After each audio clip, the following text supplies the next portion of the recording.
Hello नमस्कार। तो कैसे आप सभी, स्वागत है आप सबका आपके अपने YouTube channel him study group में।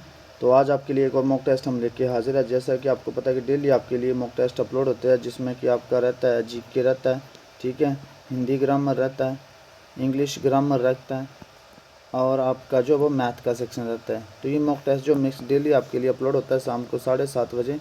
तो आपने डेली वीडियो को टाइम से वॉच आउट कर लेना और आप हमारे टेलीग्राम चैनल से भी जुड़ सकते हैं, जिसका लिंक जो डिस्क्रिप्शन बॉक्स में दे रखा है। टेलीग्राम चैनल से जुड़ने का फ़ायदे होते हैं, कभी कभार यूट्यूब पे नोटिफिकेशन नहीं आती तो आप टेलीग्राम चैनल में इजीली वीडियो को वॉच आउट कर लेता है। तो जैसा कि आपको पता है कि आपके अपकमिंग एग्जाम, चाहे वो HP पटवारी का हो, पुलिस का हो या अदर कॉम्पिटेटिव एग्जाम हो, उन सब के लिए जो मॉक टेस्ट जो मोस्ट इंपॉर्टेंट रहने वाले हैं। और साथ में ये जितने मॉक टेस्ट आपके अपलोड हो रहे हैं इनकी प्लेलिस्ट बना दी गई है। तो प्लेलिस्ट में जाके आप सीक्वेंस वाइज इन सब मॉक टेस्टों को अटेंड कर सकते हो, ठीक है। तो स्टार्ट करते हैं आज का फर्स्ट क्वेश्चन। तो फर्स्ट क्वेश्चन है कि किस ग्लेशियर से रावी नदी का उद्गम स्थान है। किस ग्लेशियर से रावी नदी का उद्गम स्थान, मतलब रावी नदी जो वो कौन से ग्लेशियर से निकलती है। तो बड़ा सिगड़ी ग्लेशियर से, बड़ा भंगाल से, रोहतांग से या दुधान से। तो बड़ा भंगाल, ठीक है, जो बड़ा भंगाल है, बड़ा भंगाल, बड़ा भंगाल या रावी नदी का उद्गमन स्थल है, ठीक है। भादल और तंतगिरी दो ग्लेशियर है ये, भादल और तंतगिरी। भादल और तंतगिरी से जो रावी का नदी का निर्माण होता है। और रावी नदी जो आपका कहाँ से ओरिजिनेट होती है, कांगड़ा डिस्ट्रिक्ट से। ऐसा पूछा जाए रावी नदी ओरिजिनेट कहाँ होती है, कांगड़ा डिस्ट्रिक्ट से। और रावी नदी का वैदिक नाम क्या है, पुरुषाणी। रावी नदी का वैदिक नाम है पुरुषाणी और संस्कृत नाम है आपका इरावती, ठीक है। तो रावी नदी किस ग्लेशियर से उद्गम स्थल कहाँ पे है, बड़ा भंगाल है और ये कांगड़ा में पड़ता है। चलते हैं नेक्स्ट क्वेश्चन की ओर। नेक्स्ट क्वेश्चन है हिमाचल प्रदेश पंजाब की कौन सी दिशा में स्थित है। पूछा क्वेश्चन समझने पहले आपके ये पूछा गया कि हिमाचल प्रदेश पंजाब की कौन सी दिशा में स्थित है, पंजाब की कौन सी दिशा में स्थित है, ठीक है। ये जैसे लिखा मैंने वैसे ही है। ऐसा पूछा जाए कि पंजाब जो हिमाचल की कौन सी दिशा में स्थित है, तो वो पश्चिम है। लेकिन यहाँ पूछा गया कि पंजाब जो वो कौन सी दिशा में स्थित है। जैसे हिमाचल के पूर्व में कौन है, उत्तराखंड है, दक्षिण में कौन है, हरियाणा, पश्चिम में कौन है आपका ये पंजाब है, और उत्तर में कौन है, जम्मू कश्मीर जो अपना होता है, ठीक है, वो है। लेकिन पूछा कि हिमाचल प्रदेश पंजाब की कौन सी दिशा में स्थित है। तो हिमाचल प्रदेश जो वो पंजाब की है, पंजाब की पूर्व दिशा में स्थित है, ठीक है, पंजाब की पूर्व। क्वेश्चन पढ़ना ढंग से, क्वेश्चन में कंफ्यूजन नहीं करनी, ठीक है। चलते हैं नेक्स्ट क्वेश्चन की ओर। क्यांग क्या है, क्यांग क्या है। अब पूछा कि क्यांग, ये क्यांग है क्या। क्यांग एक नृत्य है, मेला है, फसल है या लाहौल की जनजाति है। तो क्यांग जो आपका ये नृत्य है। चलते हैं नेक्स्ट क्वेश्चन की ओर। नेक्स्ट क्वेश्चन है कि अमृता शेरगिल कौन थी। तो अभिनेत्री थी, कवियत्री थी, चित्रकार थी या नृत्यांगना थी। तो अमृता शेरगिल जी तो एक चित्रकार थी अमृता शेरगिल। चलते हैं नेक्स्ट क्वेश्चन की ओर। नेक्स्ट क्वेश्चन है कि ब्यास नदी किस स्थान पर मैदानी भाग में प्रवेश करती है। तो ताजेवाला में, तांडी में, मिर्थल में या संथोल में। तो ब्यास नदी जो वो मिर्थल में जो वो पंजाब में प्रवेश कर जाती है। चलते हैं नेक्स्ट क्वेश्चन की ओर। नेक्स्ट क्वेश्चन है कि जल का बहुवचन क्या होगा। हिंदी का सेक्शन। अब जल का बहुवचन जल होगा, जलज होगा, पानी होगा या जल ना होगा। अच्छा, जल अगर ज़्यादा पानी हो तो हम क्या बोलते हैं कि पानी चाहिए, थोड़ा ज़्यादा चाहिए, ठीक है। तो इसका जो जल का बहुवचन जो क्या हो जाएगा, मतलब इसका जलाएं थोड़ी हो जाएगा, या पानी या पानी या नहीं हो जाएगा, तो वो पानी या नहीं हो जाएगा, जलाएं नहीं हो जाएगा। इसका जल का बहुवचन जो वो जल ही रहता है, ठीक है। चलता है नेक्स्ट क्वेश्चन की ओर। नेक्स्ट क्वेश्चन है गजानन में कौन सा समास है। गजानन, ठीक है, एक गजानन हो गया, एक दंत हो गया, ठीक है, लंबोदर हो गया, ठीक है। ये सारे जो होते हैं, ये जितने भी शब्द है आपके, ये पर्यायवाची शब्द है, ठीक है। ये सारे पर्यायवाची शब्द है। गजानन किसको बोला जाता है, गजानन हाथी को बोला जाता है, ठीक है। लंबोदर किसको बोला जाता है, लंबोदर बोला जाता है आपके गणेश भगवान को, एक दंत गणेश भगवान को। तो ये सारे क्या बहुब्री है, यहाँ पे ठीक है लेना। ये गजानन हाथी को नहीं, गजानन भी गणेश भगवान को बोला जाता है, ठीक है। गजानन जो ये भी गणेश भगवान को ही बोला जाता है। और हाथी के जो पर्यायवाची शब्द होते हैं वो होते हैं कुंजर, ठीक है। कुंजर बोलते हैं हम, हस्ती बोलते हैं, ठीक है, करी बोलते हैं, नाग बोलते हैं, मतंग बोलते हैं, ठीक है। ये सारे आपके किसके पर्यायवाची शब्द हैं, ये आपके हाथी के हैं। लेकिन गजानंद हो गया, एक दंत हो गया, लंबोदर हो गया, गणेश हो गए, ये सारे आपके किसको बोलते हैं, गणेश भगवान को। लंबोदर जो है सारे गणेश भगवान को बोलते हैं, गणेश भगवान जी के नाम है ये सारे। तो ये करेक्शन कर लेना, ये गजानन श्री भगवान गणेश जी को ही बोला जाता है, ठीक है। तो गजानन में पूछा कि समास कौन सा है, तो अब गजानन है, ये इस शब्द का, ये जो गजानन है इस शब्द का अपना कोई अर्थ नहीं है, इसका अपना कोई अर्थ नहीं है, बल्कि किसी और की तरफ इशारा कर रहा है, किसकी तरफ, भगवान गणेश की तरफ, ठीक है। तो जिस शब्द का अपना कोई अर्थ नहीं बल्कि किसी और की तरफ इशारा करें वो समास होता है आपका बहुव्रीहि समास। चलते हैं नेक्स्ट क्वेश्चन की ओर। नेक्स्ट क्वेश्चन है कि आजीवन में कौन सा समास है, तत्पुरुष कर्मधारय अव्ययीभाव बहुव्रीहि। तो यहाँ पे क्या अ अलग शब्द है, जीवन अलग शब्द है, ठीक है। तो अ के लगा इसमें उपसर्ग, तो अ आ अनु, ठीक है। याद कर लेना आपने, यथा, प्रति, निर, भर, ये सारे उपसर्ग जहाँ पर लगे हो वो समास हो जाता है आपका अव्ययीभाव समास, जो ये हो जाता है, ठीक है। तो उपसर्गों का थोड़ा ध्यान रखना है, तो ये इसमें अव्ययीभाव समास हो जाएगा। चलते हैं नेक्स्ट क्वेश्चन की ओर। नेक्स्ट क्वेश्चन है कि महेश में कौन सी संधि है। अब महेश लिखा है, इसका आप क्या कर लेंगे, संधि विच्छेद कर लेंगे सबसे पहले, तो महा जमा ईश, ठीक है। तो यहाँ से आ गया, यहाँ से बड़ी ई आ गई, दोनों मिलकर क्या बना रहे हैं, ए बना रहे हैं। तो जहाँ पर ए की मात्रा आ जाए, ट्रिक इसकी, जहाँ पर ए की मात्रा आ जाए, ओ की मात्रा आ जाए, वो संधि हो जाती है आपकी गुण संधि। कौन सी संधि होती है, गुण संधि हो जाती है। और ये इसका रूल है, ये ए की मात्रा बना रही है, तो ये ए जो आया, जैसे ये म, ये जो ए आया है, ये यहाँ से आया, आ प्लस ई से मिलकर ए बना, और एश, इसका संधि हो जाएगा महाजम एश, संधि हो जाएगी आपकी गुण संधि, ठीक है। तो थोड़ा रूल का भी पता होना चाहिए आपको, तो ये ट्रिक 2 और रूल दोनों पता हो तो आपके लिए और इजी होता है। तो महेश में संधि हो जाएगी गुण संधि। चलते हैं नेक्स्ट क्वेश्चन की ओर।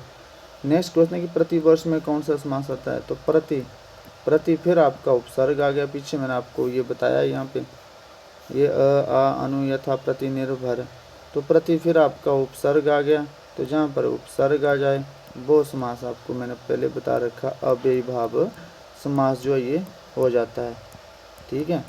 तो अव्ययीभाव समास हो जाएगा इसमें। और कर्मधारय में पहला पद जो होता है विशेषता बताता है, विशेषण होता है, ठीक है। तत्पुरुष में आपकी कारक विभक्तियाँ होती हैं, जितनी भी 8 कारक विभक्तियाँ आ जाए वो तत्पुरुष समास में होती है। द्वंद्व समास में दोनों पद प्रधान होते हैं, दोनों पद प्रधान होते हैं, जैसे दिन रात हो गया, दिन रात हो गया, ठीक है।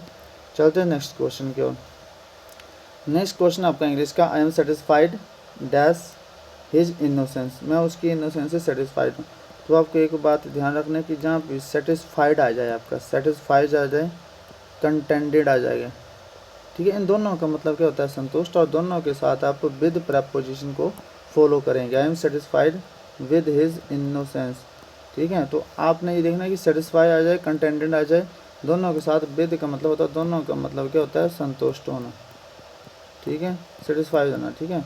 तो सेटिस्फाइड विद हो जाएगा। चलते हैं नेक्स्ट क्वेश्चन की और। नेक्स्ट क्वेश्चन आपका कि the new principal is dedicated improving the school. तो यहाँ पे ध्यान रखना है आपने, एक डेडिकेटेड हो गया, ठीक है, काइंड हो गया, क्रूअल हो गया, लोयल हो गया, ये शब्द आपने ध्यान रखना है। इन सब के साथ आप टू प्रेपोजिशन का यूज करेंगे, I am dedicated to, kind to, cruel to, loyal to, ठीक है। तो इन सब के साथ आप टू प्रेपोजिशन का यूज करेंगे। The new principal is dedicated to improving the school. चलते हैं नेक्स्ट क्वेश्चन की और। नेक्स्ट क्वेश्चन आपका कि I can not corp with a selfish person. तो कॉप के साथ एक तो यूज़ करते हैं अप विद, ठीक है, अप विद, और एक यूज़ करते हैं अप विद का। अच्छा, अप विद कब यूज़ करेंगे, जब किसी पर्सन की बात हो रही हो, ठीक है। और विद का यूज़ कब करेंगे, जब किसी मैटर की बात हो रही हो, सिचुएशन हो कोई, या कोई प्रॉब्लम हो, तो उस कंडीशन में आप विद का यूज़ करेंगे। यहाँ पे लिखा I can not cope up a selfish person, यहाँ पे सेल्फिश पर्सन की बात हो रही है, तो I can't cope up with आ जाएगा, ठीक है। Selfish person, you have to cope with the difficulty of life. अगर यहाँ डिफ़िकल्टी की, लाइफ की प्रॉब्लम के बारे में बात कर जाए तो ओनली विद का यूज़ करेंगे, ठीक है। You have corp with the difficulty of life and I can not corp up with the selfish person. तो कॉप अप विद का यूज़ आप करेंगे, ये थोड़ा सा ध्यान रखेंगे, कॉप विद और कॉप अप विद का, ठीक है। तो यहाँ पे कॉप अप विद आ जाएगा। चलते हैं नेक्स्ट क्वेश्चन की और। नेक्स्ट क्वेश्चन आपका ये है, he was singing a sweet song change into passive voice. ठीक है। तो पैसिव वॉइस में चेंज करना है तो सबसे पहले आप देखेंगे ये है कौन सा, ये है आपका पास्ट कंटिन्यूस का। तो सबसे पहले क्या आ जाएगा, ऑब्जेक्ट आ जाएगा। ठीक है, रूल साथ साथ में लिख दे जाऊँगा मैं। ऑब्जेक्ट लिख लिया, आ स्वीट सॉन्ग। ठीक है। अब क्या आएगा, अब जो आपकी हेल्पिंग वर्ब होती है वाज वर, बाज या वर, फिर प्लस इसके साथ बीइंग आ जाएगा। वर्ब की फोर्थ फॉर्म जो है बीइंग में बदल जाती है। ठीक है। आ स्वीट सॉन्ग, अब मैंने हेल्पिंग वर्ब रहता हूँ सिंगुलर है तो बाज लगा लेता हूँ। आ स्वीट सॉन्ग बाज, फिर बीइंग कंपलसरी है, बीइंग लगा लिया। आ स्वीट सॉन्ग बाज बीइंग वर्ब की थर्ड फॉर्म। सिंग सैंग संग, संग आ जाएगा। आ स्वीट सॉन्ग वाज बीइंग संग, थर्ड फॉर्म आ गई, फिर बाय लगा दो। ठीक है। फिर आप लगा दो सब्जेक्ट का ऑब्जेक्टिव केस। ठीक है। तो a sweet song was being sung by तो लिखना ही है, और ही का हिम आ जाएगा, ही का हिम ऑब्जेक्टिव केस होता है। ठीक है। A sweet song was being sung by him.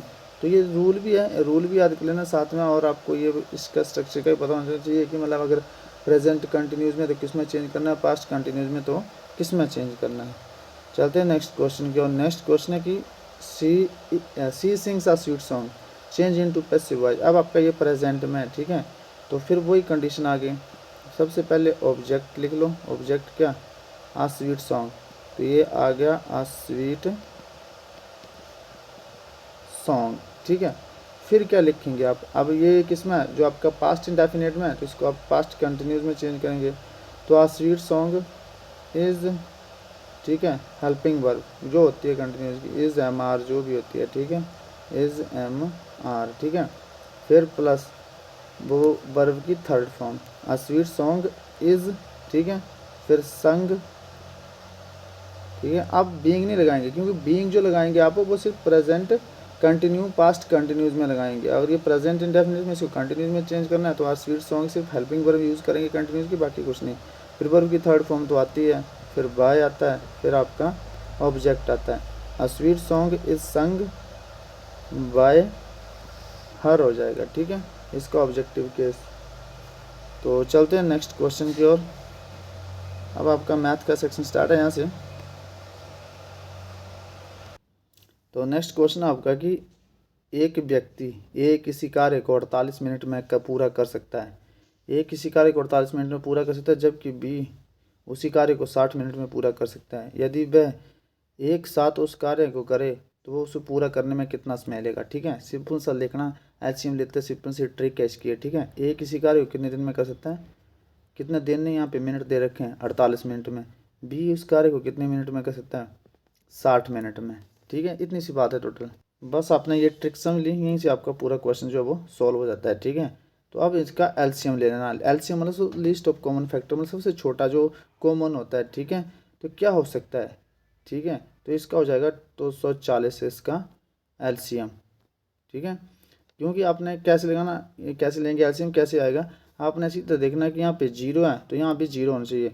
तो 48 के पहाड़े में 5 जीरो कहाँ पे आएगा, यहाँ पे 5 पे आएगा, और कहाँ आ जाएगा यार, फिर 10 पे ही आ जाएगा। तो सीधे आप इससे मल्टीप्लाई करेंगे, 8 पंजे 40, 4। ठीक है, ये 4 आ गया, पंचों के 20, 4 24, 240। बस आपने ये देखना है कि जीरो किस पे आ रहा है, इस पे जीरो आ रहा है तो उससे मल्टीप्लाई करना। सबसे नहीं करते रहना कि पहले 48 को 2 से करा, 3 से करा, 4 से करा, 5 से करा, 3 से 7, 8 से करा, ऐसा नहीं करना। जहाँ पे जीरो आती है 8 के पहाड़े में वहीं से जीरो करनी, क्योंकि आपको जीरो चाहिए, 60 में जीरो है।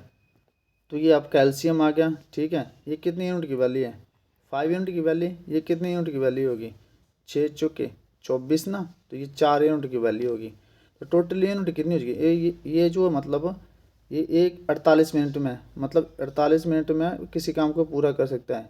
ठीक है, तो जो आपका ये आगे यूनिट, ये यूनिट यहाँ पे निकालनी होती है। तो ये जो आपका टोटल काम आ गया, ये 1 मिनट में 5 काम कर सकता है, और ये जो कर सकता है 1 मिनट में 4 काम कर सकते हैं। तो टोटल 2 मिनट में कितना काम करेंगे, 9। तो 9 यूनिट की वैल्यू कितनी होगी, 240। हमें चाहिए 1 यूनिट की वैल्यू, तो इसको 9 से डिवाइड कर दीजिए। तो 9 से जब डिवाइड करेंगे तो ये आ जाएगा 3 3 9। ठीक है, और 8 3 24, 80 आ गया। अब इसको यहाँ से डिवाइड कर दो। ठीक है, 80/3। तो ये 3 एकम 3 और आ जाएगा आपका ये 3 दूनी 6। ये कितना बच गया आपका 2 बच गया, 6 3 18 26 आ गया। ये आ गया 26 मिनट, ठीक है। और कितने बच गए थे यहाँ पे 3 दूनी 6 20 6 3 18 2 बच गए थे आपके, ठीक है। 2 बचे थे ना यहाँ पे, तो 2/3 ये आपके पास आया था, ठीक है। ये 2/3 आपके पास जो यहाँ पे आया था। तो आगे हमें क्या दे रखा है, हमें दे रखे हैं सेकंड है, ठीक है। ये तो 26 मिनट तो पूरा आ गए, 2/3 जो आपके क्या आ गए, ये 26 है, 2/3 आपके मिनट आ गए ना। लेकिन हमें चाहिए सेकंडों में, तो 26 मिनट तो पूरे आ गए यहाँ पे, ये 26 मिनट पूरे हैं, इनको हम नहीं लिखता हूँ मैं। ये 26 मिनट पूरे आ गए, हमें सेकंडों में कन्वर्ट करना है क्योंकि सेकंडों में दे रखा है इसमें। तो 2/3 को आप किस में मल्टीप्लाई करेंगे 60 से, क्योंकि 1 मिनट में होते हैं 60 सेकंड, ठीक है। तो ये कितना आ जाएगा, ये आ जाएगा 3 दूनी 6, तो ये आ जाएगा 40 सेकंड और 26 मिनट और 40 सेकंड, आपका ये आंसर आ जाएगा फर्स्ट वाला। बस आपने ये देखना कि आगे सेकंडों में पूछे तो हमने सही में नहीं रखना। ये 26 मिनट तो प्रॉपर आ गया, इसको सेकंडों में चेंज करना है। तो 1 मिनट में 60 सेकंड होते तो 60 से मल्टीप्लाई कर दो। और अगर इसको आपने क्या करना है मिनट में या घंटों में तब्दील करना है, अगर मिनट में तब्दील करना है तो 60 से डिवाइड करते हैं। तो आपको क्या मल्टीप्लाई करना है, क्योंकि सेकंड चाहिए होती है आगे।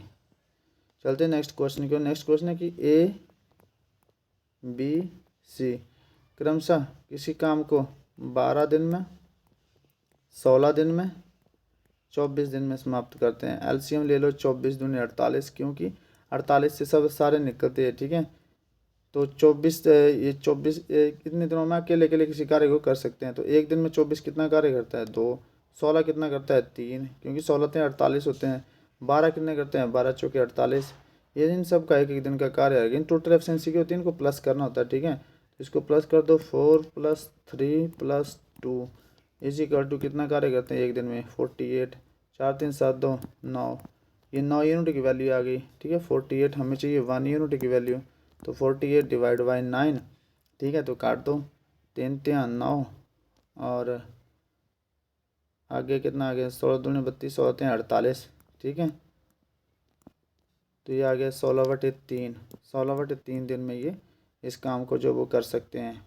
तो 16/3 इसका राइट आंसर हो जाएगा। तीनों मिलकर ये काम कितने दिन में कर सकते हैं 16/3 दिन में। तो ये आ गया इसका आपका राइट आंसर। बस आपने एलसीएम निकालना है, एलसीएम निकाल के इनकी जो एफिशिएंसी होती है एक दिन का काम होता है सारा, इनकी एफिशिएंसी को प्लस कर दो और टोटल काम ये होता है, टोटल काम से डिवाइड कर दो, आपका आंसर जो है वो आ जाता है, ठीक है। तो चलते हैं नेक्स्ट क्वेश्चन की ओर। नेक्स्ट क्वेश्चन आपका, एक रेलगाड़ी की लंबाई 125 मीटर है। सीधा फार्मूला पुट कर दो, distance = speed multiply by time. Distance कितना है, एक रेलगाड़ी की लंबाई कितनी है 125 मीटर। यदि ये रेलगाड़ी पटरी पर लगे दूसरे पेड़ को 30 सेकंड में पार कर लेती है, ठीक है, 30 सेकंड में पार कर लेती है, तो रेलगाड़ी की चाल ज्ञात कीजिए। तो ये टाइम यही रह गया आपका, और ये 125/30 आ गया, ठीक है। ये आपका क्या आ गया, ये आपका जो टाइम आ गया। अब पूछा किस में टाइम, किलोमीटर पर आवर में पूछा है, तो 25/3 को आप किस में कन्वर्ट करना है किलोमीटर पर आवर में। तो अब आपने किलोमीटर से ये बताया था, आपने किलोमीटर से आर से किस में जाना है मीटर सेकंड में जाना है, ठीक है। किलोमीटर ना मीटर पर सेकंड, मीटर पर सेकंड से किलोमीटर पर आवर की तरफ जाना है। तो छोटे से बड़े की ओर जाना है, तो 18/5 कर दो, ठीक है। 5 5 25 हो गया, 6 3 18 हो गया, ठीक है। तो ये कितना आ गया आपका, यहाँ पे थोड़ा सा गड़बड़ कर दी, 250 नहीं है 150 125 है, ठीक है। इसको दोबारा से करते हैं थोड़ा, क्योंकि 150 नहीं है, ये 250 नहीं है, सीधा 125 है। इसको यहाँ से दोबारा से करते हैं थोड़ा सा। तो ये कितना आ गया आपका 125 / 30, इतना आ गया ना। ये टाइम आ गया आपके पास। आपके पास क्या पूछा गया, किलोमीटर पर आवर में स्पीड पूछी गई है। तो अब किलोमीटर पर आवर में पूछी गई स्पीड, ये टाइम आ गया आपके पास है। तो जब किलोमीटर पर आवर में आप स्पीड को कैलकुलेट करेंगे, तो इसको कैसे करेंगे 125/30 गुणा ये आपको बताया कि मीटर सेकंड से किलोमीटर की तरफ जाना, तो 18/5 ये इक्वेशन बनेगी। ठीक है, तो ये 6×18 हो जाएगा, 6×5 = 30 हो जाएगा। ठीक है, यहाँ पे आ जाएगा 25, 25 5 125 होते हैं, फिर 5 से आप काट देंगे तो 5×3 = 15 किलोमीटर पर आवर आ जाएगा। किलोमीटर प्रति घंटे की स्पीड से ये जाता है। ठीक है, किलोमीटर प्रति घंटे की इसकी चाल है, 15 किलोमीटर प्रति घंटे की चाल इसकी। तो चलते हैं नेक्स्ट क्वेश्चन की ओर। नेक्स्ट क्वेश्चन है कि 800 मीटर लंबी रेलगाड़ी। ठीक है, डिस्टेंस फिर देख लो, = स्पीड गुणा टाइम। 800 मीटर लंबी रेलगाड़ी है। ठीक है, 78 किलोमीटर प्रति घंटे की स्पीड से चल रही है। तो ये किस में चाहिए मुझे, ये चाहिए मुझे मीटर पर सेकंड में, तो 5/18 आ जाएगा। ये एक सुरंग को 1 मिनट में पार कर लेती है। ठीक है, तो सुरंग की लंबाई मीटर में ज्ञात कीजिए। तो ये एक सुरंग को 1 मिनट में तो हमें किस में चाहिए, मीटर में, और मीटर में चाहिए तो इसको किस में कन्वर्ट करेंगे, मिनट को सेकंड में। ठीक है, तो 1 मिनट में 60 सेकंड होती है। ठीक है, तो ये आ गया 6×18 हो गया। ठीक है, और ये कितना आ गया, 10 आ गया। 12×6 = 72 और 13×6 कितने होते हैं, 78। ठीक है, ये 13×5 = 65 हो गया। ये आ गया आपके पास कितना, तो 78 को आप 3 से मल्टीप्लाई करेंगे तो ये 3 दूनी 6 हो गया, और 18 और 6×3 = 18, ये आ गया आपके 26। ठीक है, 26 को आप 5 से मल्टीप्लाई करेंगे, ये बचा ना, 26 को जब 5 से मल्टीप्लाई करेंगे तो ये इक्वेशन को आपने मल्टीप्लाई करना, 26 × 5 × 10, तो ये कितना आ गया, 6×5 = 30 आ गया, 3 आ गया ना, और कितने बच गए आपके, 3 रिमाइंडर बच गए, और 5 दूनी 10 3 13 130, और 10 ये 1300 हो गए। ठीक है, ये 1300 आ गए, और यहाँ पे कितना आपके 800 है। तो ये टोटल इक्वेशन ये बनी आपकी 800 = 1300। ठीक है, 800 = 1300 बनी। तो 1300 से जब ये इस तरफ को आएगा या इसको इस तरफ को ले जाओ, तो 1300 - 800, तो ये 500 मीटर जो आपकी क्या आ गई, सुरंग की लंबाई आ गई।